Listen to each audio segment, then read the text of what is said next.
한때 어느 작은 마을이 있었습니다. 이 마을은 평화롭고 조용한 곳으로 주민들은 서로를 잘 알고 정을 나누며 지내고 있었습니다. 그런데 이 작은 마을에서의 일상이 위협받기 시작했으니 바로 최고의 자유인 이라 불리는 젊은 남자 벤자민이 이 마을로 이사를 오면서부터였습니다. 벤자민은 매사에 자유로웠습니다. 그는 세상의 규범이나 관습에 전혀 얽매이지 않고 그저 자신이 하고 싶은 일을 하며 살아갔습니다. 예를 들어 그는 한밤중에도 트럼펫을 불며 자신이 만든 기이한 의상을 입고 마을을 활보하곤 했습니다. 처음에는 마을 사람들이 그를 흥미롭게 바라보며 그의 행동을 이해하려고 노력했습니다. 저 젊은이는 정말 자유롭게 사는구나라며 감탄하기도 했죠. 그러나 시간이 지나면서 벤자민의 행동은 주민들에게 점점 스트레스를 주기 시작했습니다. 특히 한밤중에 트럼펫 연주는 사람들의 수면을 방해했고 그의 이상한 의상은 어린 아이들을 무섭게 했으며 종종 마을 사람들 사이에 불화를 일으켰습니다. 결국 마을 주민들은 회의를 소집하게 되었습니다. 주민 대표는 벤자민에게 그의 행동이 많은 이들에게 불편을 끼치고 있다고 말했지만 벤자민은 존 스튜어트 밀의 해양 원칙을 떠올리며 이렇게 대답했습니다. 밀에 따르면 나의 행동이 다른 이들에게 직접적이고 명백한 해악을 끼치지 않는 한 나는 내 자유를 누릴 권리가 있습니다. 마을 사람들은 그의 주장을 이해하려고 애썼으나 과정은 쉽지 않았습니다. 어떤 이들은 벤자민의 자유가 그들 자신의 자유를 침해한다고 주장했습니다. 밤에 잠드는 것은 우리의 자유입니다. 그리고 당신의 트럼펫 소리는 우리가 그 자유를 누리지 못하게 합니다. 라고 말하면서 긴 토론 끝에 마을 사람들은 벤자민의 자유를 존중하는 동시에 그들의 평화로운 삶을 보호하기 위해 새로운 해결책을 모색했습니다. 그 결과 벤자민은 특정 시간대에 트럼펫을 불지 않는다는 약속을 하기로 했고 마을 사람들은 벤자민이 특정 행사에서 그의 기이한 옷을 입고 퍼포먼스를 하도록 초대하며 그의 예술적 자유를 격려했습니다. 이 일화를 통해 마을 사람들은 해악 원칙, 이 단순히 개인의 자유를 옹호하는 것 이상임을 깨닫게 되었습니다. 그것은 사회 구성원 간의 상호, 존중과 이해를 바탕으로 서로의 자유를 침해하지 않으면서도 함께 조화롭게 사는 방법을 찾는 과정임을 알게 된 것이죠. 그렇게 마을은 다시 평화를 되찾았고 벤자민 역시 그의 독특한 자유를 누리며 마을의 한 구성원으로 자리 잡게 되었습니다. 두 번째 이야기, 옛날 작은 마을에 철학을 사랑하는 젊은 청년 아리스가 살고 있었습니다. 아리스는 마을 사람들이 매일같이 반복하는 평범한 일상 속에서 완벽을 찾고 싶어 했습니다. 그러던 어느 날 아리스는 마을 대장장이인 스미스를 찾아갔습니다. 스미스 아저씨, 왜 이렇게 많은 종류의 의자가 존재하는지 궁금하지 않으세요? 하고 아리스가 물었습니다. 스미스는 연장을 닦으며 눈썹을 찡그렸습니다. 의자는 그냥 앉기 위한 것일 뿐 여러 형태가 있는 건 사람마다 원하는 게 다르기 때문이지 않을까? 아리스는 미소 지으며 고개를 저었습니다. 플라톤의 이데아론을 들어보셨나요? 우리가 보는 모든 의자는 사실 그저 이데아라는 완벽한 의자의 그림자일 뿐이라고요. 스미스는 고개를 갸우뚱하며 대꾸했습니다. 이데아라? 그러니까 모든 의자는 완벽한 의자를 흉내는 불완전한 것이란 말인가? 맞아요. 이데아라는 것은 모든 사물의 본질적인 형태예요. 우리가 매일 보는 것들은 일시적이고 변하기 쉽지만 이데아는 영원히 변하지 않아요. 아리스가 열정적으로 설명했습니다. 스미스는 이 철학적 개념에 흥미를 느끼기 시작하며 자신이 만든 작품들의 이데아를 상상해 보았습니다. 그러면 내가 만든 이 칼의 이데아는 어떤 모습일까? 더 날카롭고 더 완벽하게 균형 잡힌 그런 형태일까? 아리스는 크게 웃었습니다. 바로 그거죠, 스미스 아저씨. 당신이 만드는 모든 칼은 이데아의 세계에 있는 완벽한 칼을 본떠 만든 그림자인 셈이에요. 이 이야기는 금방 마을 사람들에게 퍼져나갔고 모두가 자신이 사용하는 물건들의 이데아에 대해 상상하기 시작했습니다. 농부들은 완벽한 쟁기의 이데아를, 세공사들은 반지의 이데아를 상상하며 각자의 분야에서 완벽을 추구했습니다. 그러던 중 마을 회관에서 계란을 팔던 닭장 주인 로리가 질문을 던졌습니다.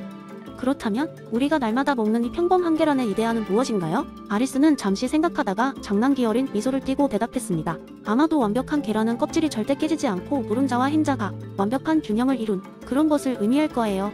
하지만 로리, 때때로 이 불완전한 세계에서도 어딘가 가까운 완벽을 찾아내는 것도 중요하지 않을까요? 이윽고 마을 사람들은 그들이 살아가는 세상의 이면에 감춰진 이데아를 탐색하면서 단순히 보는 것 이상의 것을 보기 시작했습니다.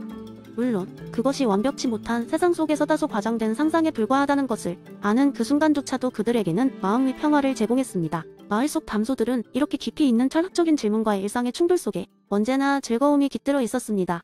세 번째 이야기, 옛날 어느 시장의 중심가에는 특별한 카페가 하나 있었습니다. 그곳의 바리스타는 손님들과 대화하는 것을 몹시 좋아했습니다. 하지만 그의 대화 방식은 다소 독특했습니다.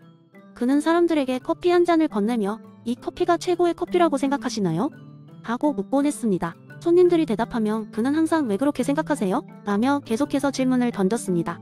어느 날 오전 한 청년이 카페에 들어와서 바리스타에게 말을 걸었습니다. 이곳에서 사람들이 당신과 대화하는 것을 많이 봤어요. 사람들이 많이 웃기도 하고 때론 깊은 생각에 잠기기도 하더군요. 당신은 왜 그렇게 질문을 많이 하는 거죠?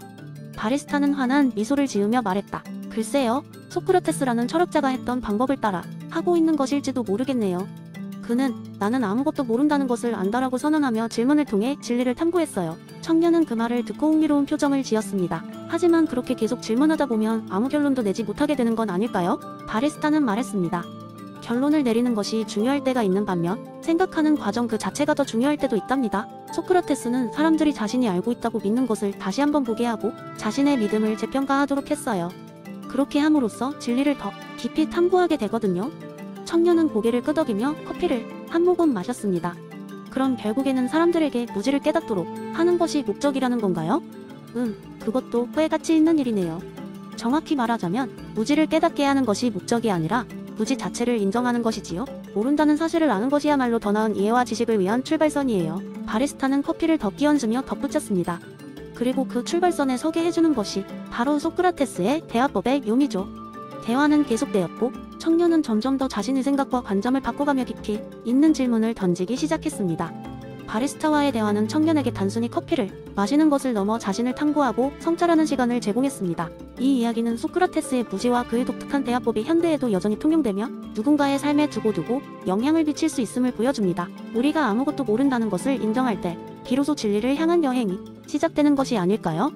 그 카페는 단순한 커피숍 그 이상이었고 손님들에게는 생각의 피난처가 되어주었습니다.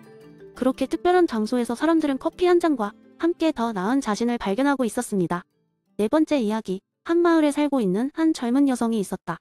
그녀의 이름은 소피아였다. 그녀는 남들이 보기에 평범한 삶을 살고 있는 것처럼 보였지만 마음속 깊은 곳에서는 항상 어딘가 부족한 느낌을 가지고 있었다. 그녀는 늘 누군가의 기대를 충족시키기 위해 쓰며 사회가 정해놓은 기준과 전통을 따르기 위해 스스로를 억제하며 살아왔다. 그러던 어느 날 소피아는 오래된 서점의 구석에서 낡은 철학책을 발견하게 된다. 그 책은 프리드리히 니체의 차라투스트라는 이렇게 말했다라는 작품이었다. 그녀는 호기심에 이끌려 책을 펼쳤고 그곳에서 리버맨시 즉 초인의 개념을 접하게 되었다. 기존의 도덕과 사회적 가치에서 벗어나 자신의 가치와 목적을 스스로 창조하는 인간의 모습은 그녀에게 큰 충격이자 영감을 주었다. 이후로 소피아는 자신의 삶을 다시 생각하게 되었다. 그녀는 자신이 진정으로 원하는 것이 무엇인지 그리고 누구인지 탐구하기 시작했다. 그리고 결심했다. 이제부터는 남들의 기대에 얽매이지 않고 자신만의 길을 걸어가기로. 그녀는 직장을 그만두고 여행을 떠났다. 세상의 다양한 문화를 경험하며 그녀는 전에 없던 자유를 맛보았다. 각 나라를 돌아다니며 만난 다양한 사람들은 그녀에게 새로운 관점과 가치를 심어줬고 그녀는 점점 자신만의 가치관을 구축해 나가기 시작했다. 그녀는 글을 쓰기 시작했고 자신의 여행과 성찰의 이야기를 블로그에 기록했다. 소피아의 글은 사람들 사이에서 점점 더 큰 반향을 일으켰다. 그녀의 독자들은 그녀가 이야기한 용기와 자기 발견의 여정에 감동했고 그들 또한 자신의 삶을 돌아보게 되었다.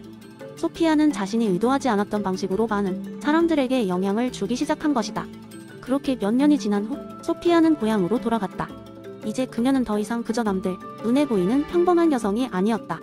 그녀는 자신만의 가치와 목적을 가지고 강력하게 살아가는 초인의 삶을 실천하고 있었다.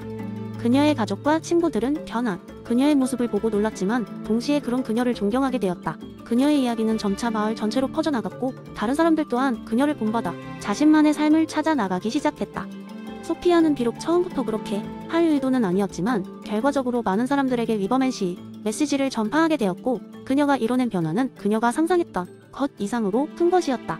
소피아의 이야기는 우리가 존재의 의미를 어떻게 정의하느냐에 따라 삶이 어떻게 변화할 수 있는지를 보여주는 좋은 사례가 되었다. 그리고 사람들은 이를 통해 니체가 말한 초인의 잠재력이 우리 모두 안에 존재할 수 있음을 깨닫게 된 것이다.